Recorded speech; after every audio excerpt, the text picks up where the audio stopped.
Қайырлы күн достар, менің YouTube каналыма қош келдіңіздер. Бүгін сіздермен өте керемет жаровня тамағын дайындаймыз.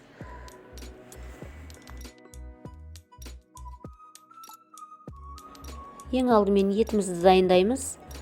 Бізге кез келген ет жарайды. Менде сиыр еті мен қойдың қабырға еті. Етімізді маринадтаймыз. Тұз, қара бұрыш, паприка және де етке арналған тағы да дәмдеуіштер салсаңыздар болады.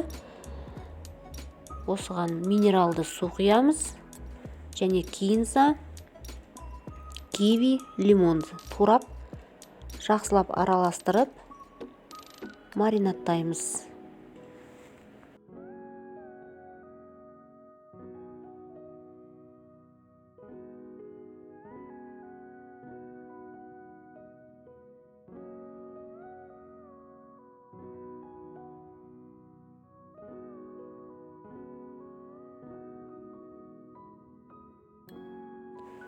Бетін жауып, 1 сағатқа қойып қоямыз.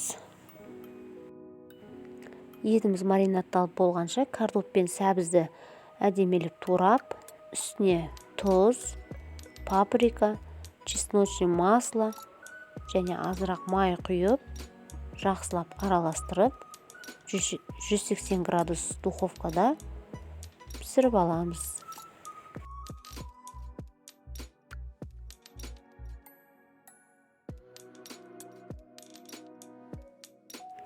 Описанияда міндетті түрде чесночный маслоға қалай жасайтынын жаза кетемін. Дәл осылай баклажан және кабачокты турап, тұз, паприка, бұл жерге де чесночный масло және азырақ май құйып, жақсылап араластырып, 180 градус қызып тұрған пеште пісіреміз.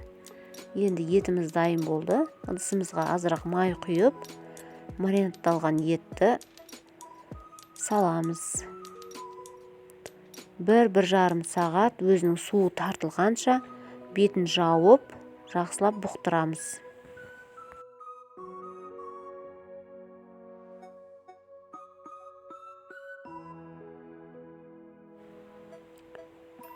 Етті маринадтаған киви мен кинзаны да бетіне сүзіп салып, бетін жауып орташа отта жақсылап бұқтырамыз.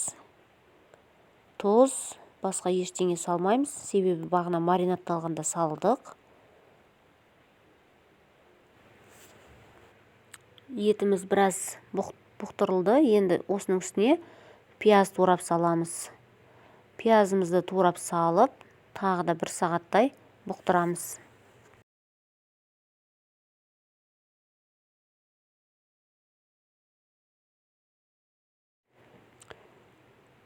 Осының үстіне 1 сағат өткен соң қызыл сары болгар бұрышын турап салсаңыз да болады. 5-10 минутқа. Өз қалауыңызша салмасаңыз да болады. Біздің енді етіміз пісті. Духовкада піскен картоп, сәбіз, баклажан, кабачокты осылай ыдысқа сәндеп қойып, осының үстіне етімізді саламыз. Өзіңіздің қалауыңызша тағы да көкөністермен сәндесеңіз болады. Достар, егер менің арнама жазылмаған болсаңыздар, міндетті түрде жазылып қойыңыздар. Мен сіздермен бұдан кейін де өте керемет тіл үйретін тағамдардың мәзірмен бөлісетін боламын. Менімен бірге болыңыздар.